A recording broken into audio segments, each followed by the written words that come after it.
नमस्कार दोस्तों, साहित्य ज्ञान चैनल पर हार्दिक स्वागत है आपका। आज के सत्र में हम अध्ययन कर रहे हैं यूजीसी नेट में प्रस्तावित कहानी चंद्र शर्मा गुलेरी की कहानी उसने कहा था। यह कहानी के प्रमुख पात्र, कहानी की समीक्षा, प्रमुख तथ्य, उद्धरण सभी कुछ इस क्लास में हम अध्ययन कराएंगे। तो चलिए शुरू करते हैं। चंद्र शर्मा गुलेरी की कहानी उसने कहा था कि किस समय प्रकाशित हुई और कहाँ हुई थी। उसने कहा था चंद्र शर्मा गुलेरी की प्रमुख कहानी है। चंद्र शर्मा गुलेरी ने प्रमुख 3 कहानियां ही लिखी थी। तो यह कहानी सर्वप्रथम 1915 ईस्वी में सरस्वती पत्रिका में प्रकाशित हुई थी। कहाँ हुई थी? 1915 में, और सरस्वती पत्रिका में प्रकाशित हुई थी। प्रतिपाद्य इसमें क्या विषय है कहानी का? इस कहानी में इसके केंद्रीय चरित्र में लहना सिंह के माध्यम से प्रेम, कर्तव्य तथा आत्म बलिदान के पारस्परिक संघर्ष का मर्मस्पर्शी चित्रण किया गया है। इस कहानी में लहना सिंह अपने बचपन की प्रेमिका के कहने पर उसके पति की रक्षा करते करते युद्ध भूमि में अपने प्राणों का बलिदान कर देता है। लहना सिंह की बचपन की प्रेमिका है, उसके कहने के लिए उसके पति की रक्षा करता है, उसके सुहाग की रक्षा करता है और अपने प्राणों का बलिदान कर देता है। तो कहानी में प्रमुख पात्र कौन कौन से हैं? प्रमुख पात्र हैं कहानी के लहना सिंह, जो नंबर 77 सिख राइफल में है। बचपन में अपने मामा के यहाँ एक लड़की से प्रेम हो जाता है और जो बाद में सूबेदारनी बनती है। वह सूबेदार से उसकी शादी हो जाती है और वह सूबेदारनी बन जाती है। लहना सिंह कर्तव्यनिष्ठ सिपाही है, कुशल सिपाही है। अपने दिए हुए वचन को निभाने के लिए अपने प्राणों को भी वह कुर्बान कर देता है। और मुख्य पात्र में लहना सिंह है और सूबेदारनी। सूबेदार हजारा सिंह की पत्नी है। किसकी पत्नी है सूबेदारनी? हजारा सिंह की। हजारा सिंह भी पात्र है कहानी में। बोधा सिंह की माँ है ये। बचपन में अपने मामा के यहाँ लहना सिंह से मिलती है, जो उसकी जान बचाता है। लहना सिंह से अपने पति और पुत्र की रक्षा के लिए भिक्षा मांगती है। सूबेदार हजारा सिंह सूबेदारनी का पति है और बोधा सिंह का पिता है। बोधा सिंह कौन है? उसके बेटा। लहना सिंह को बहुत चाहता है। सरकार ने खुश होकर लायलपुर में उसको जमीन दी थी। बोधा सिंह हजारा सिंह और सूबेदारनी का यह पुत्र है। युद्ध में घायल होने पर लहना सिंह उसे अपने गर्म कपड़े और अपना बिस्तर देता है। कहानी के गौण पात्र कौन है? वजीरा सिंह। गौण पात्र वजीरा सिंह, लपटन साहब, महासिंह, श्याम सिंह, अतर सिंह, कीरत सिंह, अब्दुल्ला, पोहलूराम। वजीरा सिंह पलटन का विदूषक है ये। लपटन साहब 5 वर्ष से लहना सिंह के रेजिमेंट में अफसर हैं ये। इसको मारकर कोई जर्मन इसका वेश धारण करके आता है, जिसकी पहचान कर लहना सिंह उसे मार देता है, लेकिन वह लहना सिंह को घायल कर देता है। महासिंह, श्याम सिंह ये सिपाही हैं। अतर सिंह सूबेदारनी के मामा हैं। अतर सिंह जिनके यहाँ वो जाती थी बचपन में। कीरत सिंह लहना सिंह का भाई है। अब्दुल्ला लपटन साहब का खानसामा। पोलूराम डाक बाबू हैं ये। तुर्की ये मौलवी हैं। इस कहानी का जो विशेष तथ्य है वह क्या है? पूर्व दीप्त शैली यानी फ्लैशबैक पद्धति पर आधारित यह कहानी है। प्रेम के आदर्श रूप का चित्रण इस कहानी में किया गया है। त्याग एवं वीरता के आदर्श की कहानी है। प्रथम विश्व युद्ध की पृष्ठभूमि पर लिखी गई कहानी है। बहुत ही महत्वपूर्ण है। और ये वाला तथ्य भी कि कौन सी शैली में यह लिखी गई है। देश प्रेम की कहानी है। वचनबद्धता एवं उस हेतु प्राणों का समर्पण की कहानी है। सैन्य जीवन एवं युद्ध की विभीषिका का इस कहानी में चित्रण किया गया है। अब कहानी में स्थान देखेंगे कहाँ का है। अमृतसर, मगरे सूबेदारनी के घर, माझे लहना के घर, गुरु बाजार लहना मामा का घर, जगाधरी जहां लेफ्टिनेंट साहब शिकार खेलने गए हुए थे, लायलपुर बर्लिन जहां सूबेदार को सरकार ने खेत दिया था। प्रमुख उद्धरण जो परीक्षा में पूछे जाते हैं उनकी चर्चा करते हैं। बड़े बड़े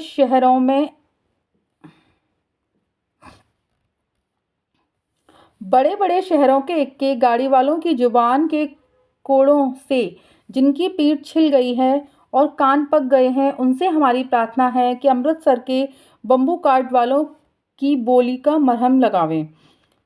हट जा जीणे जोगिए, हट जा कर्मा वालिए, हट जा पुत्ता प्यारिए, बच जा लंबी उम्रा वालिए।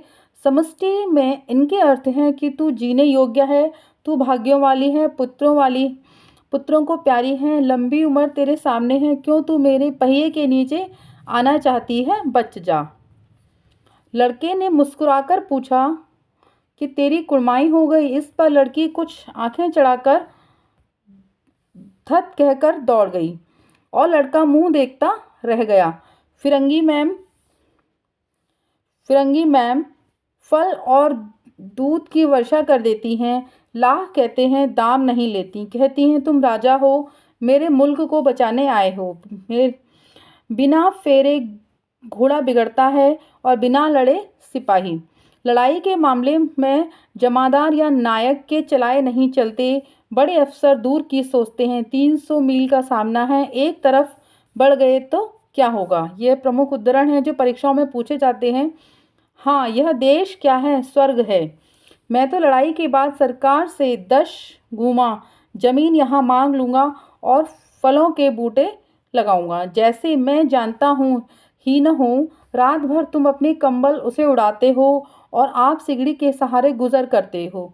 उसके पहरे पर आप पहरा दे आते हो, अपने सूखे लकड़ी के तख्तों पर उसे सुलाते हो। आप कीचड़ में पड़े रहते हो, कहीं तुम न मांदे पड़ जाना। जाड़ा क्या है, मौत है, और निमोनिया से मरने वालों को मुरब्बे नहीं मिला करते। ये भी महत्वपूर्ण कथन है जो परीक्षाओं में आते हैं। डरो मत करो, मैं तो बुलेल की खड़क के किनारे मरूंगा भाई। कीरत सिंह की गोदी पर मेरा सिर होगा और मेरे हाथ के लगाए हुए आंगन के आम के पेड़ की छाया होगी। सूबेदार ने लहना सिंह की जांग में पट्टी बंधवानी चाहिए, पर उसने प्रथम विश्व युद्ध की कहानी है तो युद्ध का जो पृष्ठभूमि है वह चल रही है। उसने यह कहकर टाल दिया कि थोड़ा घाव है, सवेरे देखा जाएगा। बोधा सिंह ज्वर में बर्रा रहा था, वह गाड़ी में लिटाया गया। लहना को छोड़कर सूबेदार जाते नहीं। यह देख लहना ने कहा, तुम्हें बोधा की कसम है, सूबेदारनी जी की सौगंध है, जो इस गाड़ी में न चले जाओ, और तुम मेरे लिए वहां पहुंचकर गाड़ी भेज देना, और जर्मन मुर्दों के लिए भी तो गाड़ियां आती होंगी। मेरा हाल बुरा नहीं है, देखते नहीं मैं खड़ा हूँ, वजीरा सिंह मेरे पास ही है। सुनिए तो, सूबेदारनी होरा को चिट्ठी लिखो तो मेरा मत्था टेकना लिख देना, और जब घर जाओ तो कह देना कि मुझसे जो उसने कहा था वह मैंने कर दिया। मृत्यु के कुछ समय पहले स्मृति बहुत साफ हो जाती है। जन्म भर की घटनाएं एक एक करके सामने आती हैं। सारे दृश्यों के रंग साफ होते हैं, समय की धुन बिल्कुल उन पर से हट जाती है। तुम्हें याद है, एक दिन तांगे वाले का घोड़ा दही वाले की दुकान के पास बिगड़ गया। तुमने उस दिन मेरे प्राण बचाए थे। आप घोड़ों की लातों पर चलते गए और मुझे उठाकर दुकान के तख्त के पास खड़ा कर दिया था। ऐसे ही इन दोनों को बचाना, यह मेरी भिक्षा है।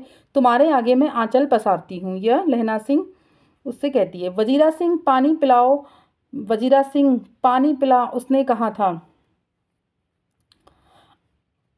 अब के हाड़ में यह आम खूब फलेगा। जितना बड़ा तेरा भतीजा है उतना ही यह आम। जिस महीने उसका जन्म हुआ था उसी महीने में मैंने इसे लगाया था। यानी आम के वृक्ष की बात चल रही है, पेड़ की। फ्रांस बेल्जियम 68वीं सूची में मैदान के घावों से मरा, और नंबर 77 सिख राइफल जमादार लहना सिंह।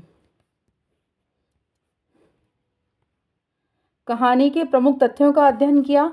उसके बाद है कहानी की समीक्षा, कि कहानी का मूल विषय क्या है, कि किस प्रकार कहानी आगे चलती है। उसने कहा था, कहानी के आरंभ में अमृतसर के चौक की एक दुकान पर 12 वर्ष का लड़का। ये प्रश्न इस वर्ष परीक्षा में आया भी था, यूजीसी नेट की अभी जो जून 18 में हुई थी, 18 तारीख को, कि जो उसने कहा था कहानी में जो लड़का है उसकी उम्र कितनी है ना, तो 12 वर्ष। ये महत्वपूर्ण था। प्रश्न का उत्तर है कि कहानी में जो लड़का है उसकी उम्र 12 वर्ष है। एक लड़का और 8 वर्ष की लड़की अकस्मात मिलते हैं। दोनों एक दूसरे से परिचित होने के बाद लड़का, इसका नाम लहना सिंह है, यानी लहना सिंह की उम्र कितनी है, 12 वर्ष। लड़की से रोज पूछता है क्या तेरी शादी हो गई। वह रोज धत कहकर दौड़ जाती है। उसके एक पक्षीय प्रेम को दर्शाने की बात कहानी 25 साल के बाद शुरू होती है, यानी थोड़े तब मिलते हैं, उसके बाद वो 25 साल बाद मिलते हैं। इससे कहानी और अधिक रोचक बन जाती है। वह लड़का लहना सिंह अपने एक पक्षीय प्रेयसी के पति और पुत्र के प्राण बचाने के लिए अपने प्राण का बलिदान देता है। इस कथानक को मर्मस्पर्शी ढंग से लिखकर लेखक ने पाठकों के दिल में स्थायी स्थान प्राप्त किया है। उसने कहा था, प्रेम और शौर्य और बलिदान की अद्भुत प्रेम कथा है। प्रथम विश्व युद्ध के समय लिखी गई यह प्रेम कथा कई मायनों में अप्रतिम है। उसने कहा था, कहानी में लेखक ने इसके केंद्रीय चरित्र लहना सिंह के माध्यम से प्रेम, कर्तव्य तथा आत्म बलिदान के पारस्परिक संघर्ष का मर्मस्पर्शी चित्रण किया है। इस कहानी में लहना सिंह अपने बचपन की प्रेमिका सूबेदारनी के कहने पर उसके पति वजीरा सिंह की रक्षा करते हुए युद्ध भूमि में अपने प्राणों का बलिदान कर देता है। बालपन की यह प्रीति इतना अगाध विश्वास लिए हुए है कि 25 वर्षों के अंतराल के पश्चात भी प्रेमिका को यह विश्वास है कि यदि अपने उस प्रेमी से, जिसे बचपन में कई बार अपने प्राणों को संकट में डालकर उसकी जान बचाई है, यदि आंचल पसार कर कुछ मांगेगी तो वह अवश्य मिलेगा। और दूसरी ओर प्रेमी का, उसने कहा था, का मान, यानी उसने जो कहा था उसकी बात की मान की, उसकी प्रतिष्ठा रखी, यानी उसने जो बात कही उसने वो मानी। उसके लिए अपने प्राण न्यौछावर कर वचन निभाना उसके अद्भुत बलिदान और प्रेम पर सर्वस्व अर्पित करने की एक बेमिसाल कहानी है। उसने कहा था का कथा विन्यास अत्यंत विराट फलक पर किया गया है। कहानी जीवन के किसी प्रसंग विशेष, समस्या विशेष या चरित्र की किसी एक विशेषता को प्रकाशित नहीं करती, अपितु यह कहानी लहना सिंह के चारित्रिक विकास में उसकी विशेषताओं को प्रकाशित करती हुई उसका संपूर्ण जीवन व्रत प्रस्तुत करती है। यानी उसका संपूर्ण जीवन, किसी एक जीवन के पक्ष को प्रस्तुत नहीं करती, संपूर्ण ही जीवन व्रत को प्रस्तुत करती है। लहना सिंह, वजीरा सिंह, बोधा सिंह, लहना सिंह, यानी कहानी का प्रमुख पात्र जो सूबेदारनी जिससे प्रेम करती है, वजीरा सिंह ये पति पत्नी और उसका बेटा बोधा सिंह है। ये चारों पात्र कहानी का सिलसिलेवार ढंग से विकास करते हैं, जो हमने आगे पात्र परिचय में पढ़ाया। लहना सिंह जैसे सीधे साधे सिपाही की प्रतिमति, कार्य करने की फुर्ती, संकट के समय अपने साथियों का नेतृत्व, जर्मन लेफ्टिनेंट की बातों में बुद्धू बनाकर उसकी असलियत जान लेना, यदि एक ओर इस चरित्र को इस सबसे विकास मिलता है तो दूसरी ओर पाठक इस रोचक वर्णन में होश आ जाता है। तो चंद्र शर्मा गुलेरी की जो कहानी है वो है, भाई कीरत सिंह लहना सिंह का मित्र है ये, की गोद में सिर रखकर प्राण त्यागने की इच्छा। वजीरा सिंह को कीरत सिंह समझने में लहना सिंह एक त्रासद प्रभाव पाठक को देता है। मृत्यु से पहले का यह सारा दृश्य विधान अत्यंत मार्मिक बन पड़ता है। वातावरण का अत्यंत गहरे रंगों में सृजन गुलेरी जी की अपनी विशेषता है। कहानी का प्रारंभ अमृतसर की भीड़ भरी सड़कों और गहमागहमी चहल पहल से होता है। युद्ध के मोर्चे पर खाली पड़े फौजी के घर, युद्ध के पैतरे, इन सब के चित्र अंकित करता हुआ कहानीकार स्वाभाविक रूप से वातावरण की सृष्टि करता है कि वह हमारी चेतना, संवेदना का ही सब अंग बन जाता है। कहानी पंजाब की गली और बाजार से शुरू होती है, इसीलिए कहानी में पंजाबी शब्द अधिक मिलते हैं। कान पकना, राह खोना, अंधे की उपाधि पाना, मत्था टेकना आदि मुहावरों का प्रयोग इसमें किया गया है।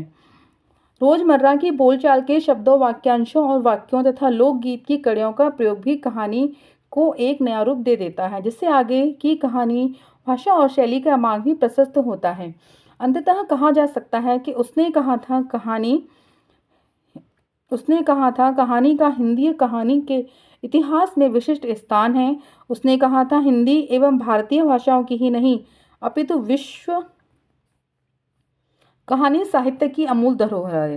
यानी चंद्र शर्मा गुलेरी ने सिर्फ 3 कहानियां ही लिखी थी। उसने कहा था बुद्धू का कांटा, और एक कहानी, इसका समय याद नहीं आ रही है, नाम क्या है।